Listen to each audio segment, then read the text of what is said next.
উপতিষ্য কিন্তু দ্বিতীয় বিবাহের ব্যাপারে প্রবল আপত্তি জানিয়েছিল।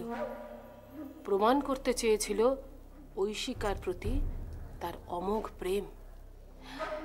এক্ষেত্রে সে সমৃদ্ধি আর তোমার মধ্যেও অমোঘ প্রেম প্রতিষ্ঠার একটা চেষ্টা করবে। তখনই তোমাকে আসল খেলাটা খেলতে হবে।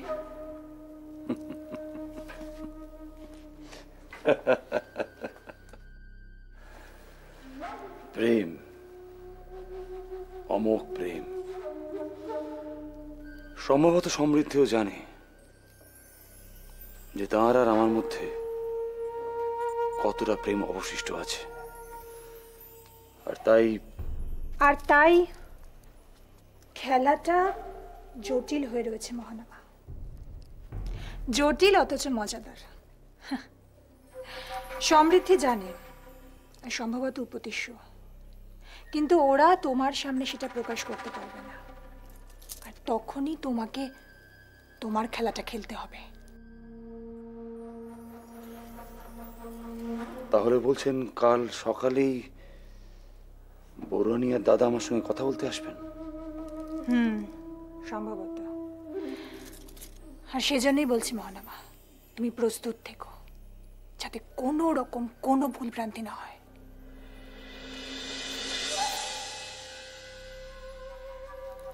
আমরা এখন চলি, কেমন? যা বললাম সব মনে রেখো।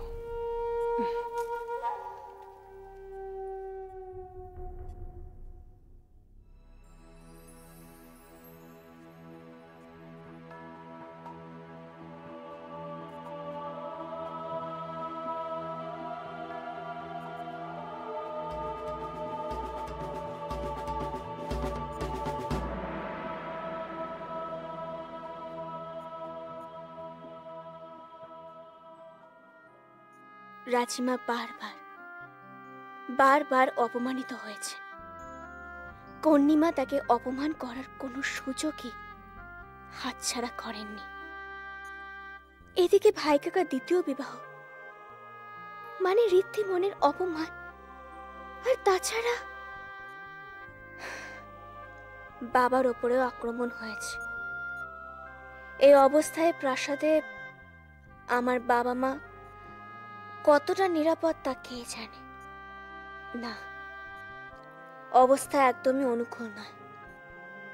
প্রতিটি পদক্ষেপ জয়মের সাথে আলোচনা করে তবেই আমায় ফেলতে হবে, না হলে হয়তো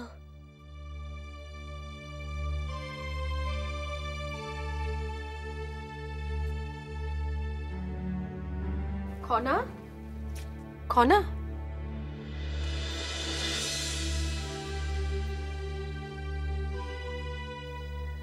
কি হলো কৌরকিমা? আবার তোমার বিবাহের প্রস্তাব এসেছে? তার মানে আবার তোমাকে নিয়ে একটা ষড়যন্ত্রের জাল? কৌরকিমা, এখন সেই নিয়ে আমি কিছুই ভাবছি না। নিজের জীবন থেকে এখন অন্যের জীবনকে নিয়ে ভাবাটা বেশি গুরুত্বপূর্ণ। সেটা কেন খনা? তোমার বিবাহ হওয়া মানে তো তোমার সমস্ত স্বপ্ন ভেঙে চুরমার হওয়া। কৌরকিমা, প্রাসাদে আমার বাবা মা, রাজিমা আর ঋদ্ধিমণি, এদের সকলের সামনে বিপদ, অসম্মান, অবজ্ঞা এই সব কিছু ফেলে রেখে আমি কি করে নিজের কথা ভাববো বলো তো? কি করে? কিন্তু খনা, তুমি ভাবো তো, কত কষ্ট, কত পরিশ্রম করে তোমার জ্ঞানার্জনের অধিকার পেয়েছিলে তুমি। সেই সব কিছু নষ্ট করে তুমি বিবাহ করবে? তোমার শিক্ষাকে তুমি অপূর্ণ রাখবে? এটা কি তুমিও মেনে নিতে পারবে খনা? আচ্ছা কৌরকিমা, তুমি আমার বিবাহ নিয়ে কেন এত ভাবছো? শুধুমাত্র তো প্রস্তাব দেওয়া হয়েছে, তার মানে তো এই নয় যে আমার বিবাহ হয়ে গেছে। এত বাধা, বিপদ, এত অশান্তির মধ্যেও তুমি তুমি নিজেকে কিরকম শান্ত রাখতে পারো, এটা দেখেও খুব অবাক লাগে খনা। কৌরকিমা, শান্ততা আমাকে থাকতেই হবে, না হলে সঠিক সময় সঠিক সিদ্ধান্ত কি করে নেব বলো তো? কিন্তু খনা, এই সব কিছুতে তো তোমার শিক্ষার উপরে প্রভাব পড়তে পারে। না করুকিমা, না, তা পড়বে না, কখনোই না। সঠিক সময় সঠিক সিদ্ধান্ত আমি নেবই। জানি তোমার প্রতি সেই বিশ্বাস আমার পুরোপুরি আছে খনা। তবে তোমার বিরুদ্ধে যারা চক্রান্ত করছেন তারাও কিন্তু। সেসব নেমে এই মুহূর্তে কিছুই ভাবছি না গৌরকিমা। রাজিমা অপমানে বোঝা সহ্য করতে না পেরে আমাদের ছেড়ে চলে যাচ্ছিলেন। বাবার উপর আক্রমণ হয়েছে। এই সব ঘটনার উত্তর পুঙ্খানুপুঙ্খভাবে না নিয়ে আমি কিছুতেই শান্তি পাবো না।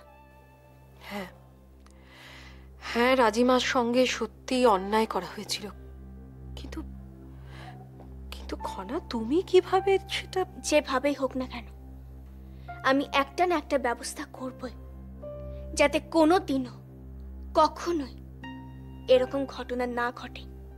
এটা আমার প্রতিজ্ঞা গৌরকিমা, আমার প্রতিজ্ঞা। ঈশ্বর করুন যেন তাই হয় খনা। তুমি যেন কখনো তোমার স্বপ্ন থেকে, তোমার লক্ষ্য থেকে বিচ্যুত না হও।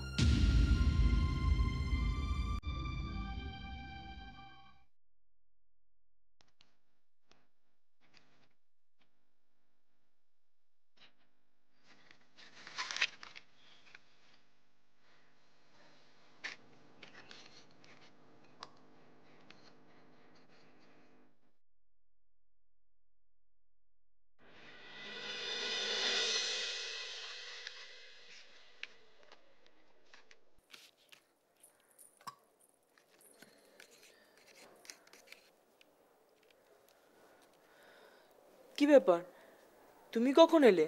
এই এলাম, তোমার সঙ্গে কিছু কথা ছিল। কি কথা? খনার ব্যাপারে। খনার সঙ্গে দেখা করতে ইচ্ছা করছে ঠিকই, কিন্তু সভায় যা হয়েছে তারপরে ওর সঙ্গে কথা বলার ভাষাই আমি খুঁজে পাচ্ছি না।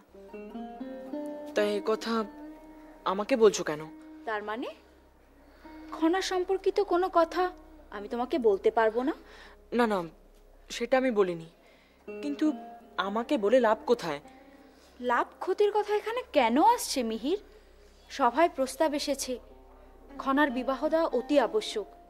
এরকম সময় খনার মানসিক অবস্থা যে কতটা খারাপ সেটা বুঝতে পেরেই তো আমি। বৃদ্ধি, তুমি কি আমাকে এই সমস্ত কথা বলতে এখানে এসেছো? না, এরকম কেন বলছো? আসলে আমি ওর সঙ্গে সামনাসামনি দাঁড়িয়ে কথা বলতে পারছি না, তাই তোমার কাছে এসেছি। আমি আর কি বলবো বলো? তোমার যদি মনে হয় যে খনার সাথে তোমার কথা বলা প্রয়োজন আছে, তাহলে তুমি প্রাসাদে যেও। আর যদি মনে হয় প্রয়োজন নেই, তাহলে যেও না। আসলে তুমি তো প্রাসাদে যাবেই, তুমি যদি খনাকে আমার। না না রিধি, আমি আর আগের মতন সেইভাবে প্রাসাদে যাব না। সে কি, কেন? কারণ খনার বিবাহ আসন্ন। এই সময় রীতিমতো ভাবে প্রাসাদে যাওয়াটা ভালো দেখায় না। এসব তুমি কি বলছো মিহির? ঠিকই বলছি। যদি কোনো প্রশ্ন ওঠে তাহলে কি হবে ভাবতে পেরেছো? কি আশ্চর্য, তুমি তোর বন্ধু, আর তুমি ওর বন্ধু হয়ে তুমি ওর সঙ্গে দেখা করতে যাবে, এতে আপত্তিটা কোথায়? দেখো রিধি, আমি সে সমস্ত কিচ্ছু শুনতে চাই না, কিন্তু কিন্তু সামাজিকতার প্রশ্নে যদি। ছি ছি ছি মিহির, এইসব কথাও তুমি মনে রাখো? মনে স্থান দাও এসব কথার তুমি? তোমার কাছ থেকে আমি এসব আশা করিনি মিহির। এই তাহলে তোমাদের বন্ধুত্ব? ছি ছি মিহির, ছি।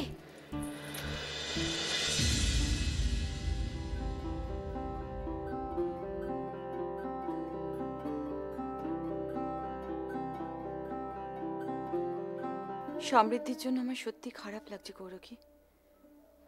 কদিনই বা হলো মেয়েটার বিয়ে হয়েছে, আর এর মধ্যেই। ভাগ্যে যদি লেখা থাকে তা তো কখনই খণ্ডানো যায় না ঐশিকা। ঠিকই বলেছ,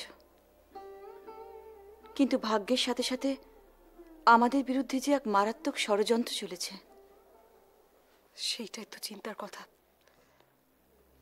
ওনারা যে এইভাবে আমাদের জীবনটাকে এতটা দুর্বিষহ করে তুলবেন, সেটা তো কোনোদিন ভাবতে পারিনি ঐশিকা। ভেবেও কোনো লাভ হতো না কৌরকিমা। আমরা ওদের আটকাতে পারতাম না। ওরা এতটাই সাংঘাতিক যে হনামা, আমি তোমায় বারবার বলেছি তুমি যা করবে ভেবে চিন্তে করবে, কিন্তু তুমি আমার কথা শোনোনি। কন্নিমার প্রত্যেকটা কাজে তুমি বাধা দিয়ে গেছো, তাই তো তুমি তার রোষের কবলিত হলে। মা, বাধা না দিলে আমাদের পরিবারের সর্বনাশ আরো আগেই হয়ে যেত। খনামা, বাধা দেওয়ার জন্য পরিবারের আরো অনেকে আছে, তুমি নিজে কেন? ঐশিকা, ঐশিকা, আজকে খনাকে কিন্তু বলতে হয়েছে শুধুমাত্র তোমার জন্য, কারণ তুমি এতদিন ধরে মুখ বুজে নিজের সমস্ত কিছু সহ্য করে গেছো।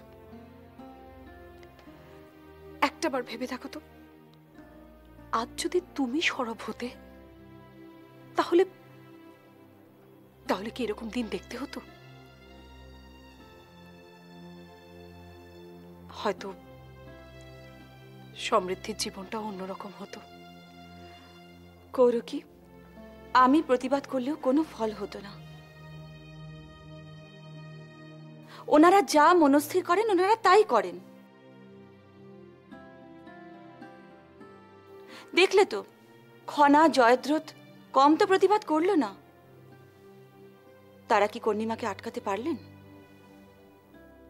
আমার আসার আগেই রাজসভায় এত বড় দুটো প্রস্তাব ওরা করে ফেসলেন। উনি প্রস্তাব করেছেন বলেই এবারেও যে মুখ বুঝে মেনে নিতে হবে এমন তো কোনো কথা নেই ঐশিকা। জানি, কিন্তু এখন মহারাজকে তখন একজন একটা সিদ্ধান্ত নিতেই হবে। হ্যাঁ, এবার শুধু তুমি লক্ষ্য রেখো ঐশিকা, যাতে মহারাজ এমন কোনো সিদ্ধান্ত না নেন যে আমাদের খনার সমস্ত স্বপ্নগুলো ভেঙে চুরমার হয়ে যায়। এবার কিন্তু তোমাকেও সরব হতে হবে ঐশিকা, কারণ একটা পশু সেও কিন্তু তার শাবকের সুরক্ষার্থে নিজের দাঁত নখ ব্যবহার করে থাকে, আর সেখানে তুমি তো একজন মানুষ ঐশিকা। কৌরকি, আমি শুধু মহারাজের সাথে সভাপতি মশাই আর রাজপুরোহিত মশাইয়ের সাক্ষাতের অপেক্ষায় আছি, তারপর অবস্থা বুঝে। কিন্তু ততক্ষণে অনেকটা ক্ষতি হয়ে যাবে না তো?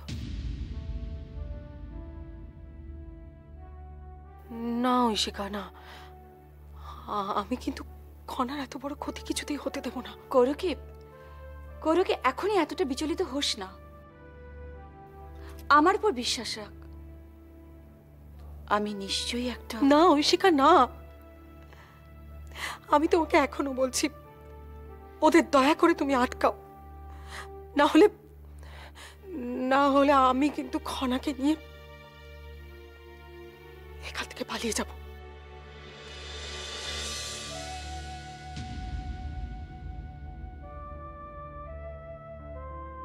কি বলছিস কি কৌরকি? হ্যাঁ ঐশিকা, আমি খনাকে নিয়ে এখান থেকে অনেক দূরে কোথাও পালিয়ে যাব, কারণ আমি খনাকে নিয়ে যে অনেক স্বপ্ন দেখেছিলাম সেই ছোট্টবেলা থেকে, আমার স্বপ্নগুলোকে আমি কিছুতেই মিথ্যে হতে দেব না।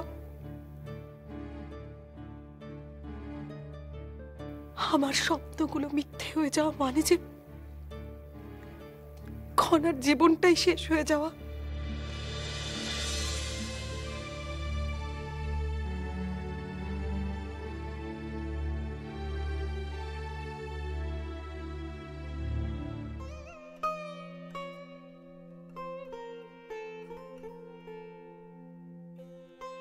মিহির শুধু শুধু কেন আমার সাথে অশান্তি করছে, কেন আমায় এত কষ্ট দিচ্ছে, সে কি একবারও ভাবছে না আমি কত সমস্যায় রয়েছি?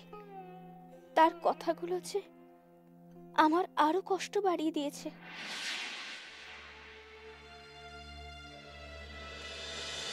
আমি দুঃখিত তোমায় থাক।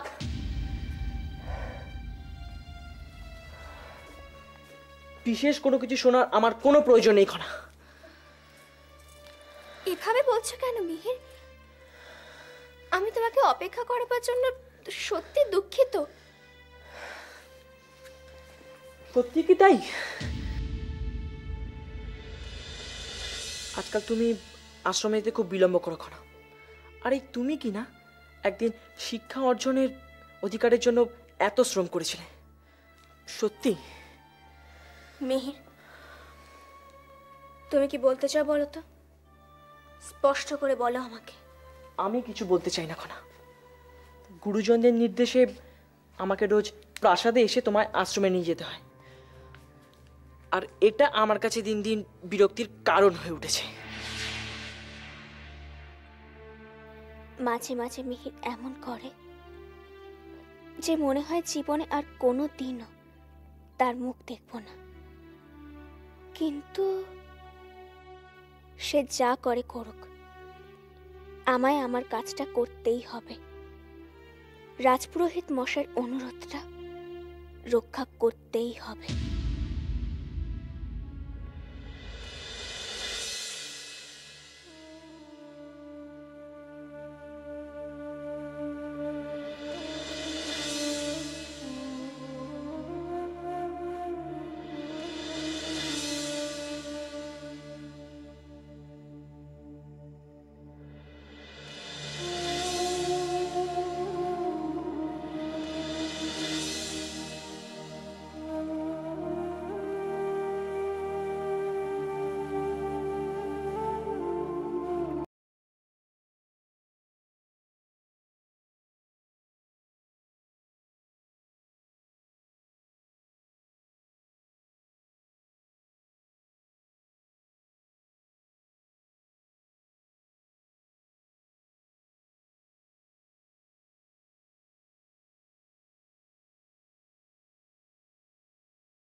সংক্রান্তির দিনে মিহিরের যজ্ঞোপবীত ধারণের অনুষ্ঠানটা করাই যায়,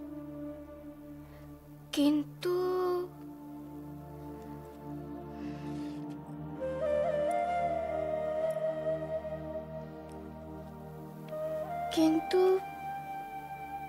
শাস্ত্রে বলছে যে এরকম অনুষ্ঠান সংক্রান্তির দিনে না করা উচিত।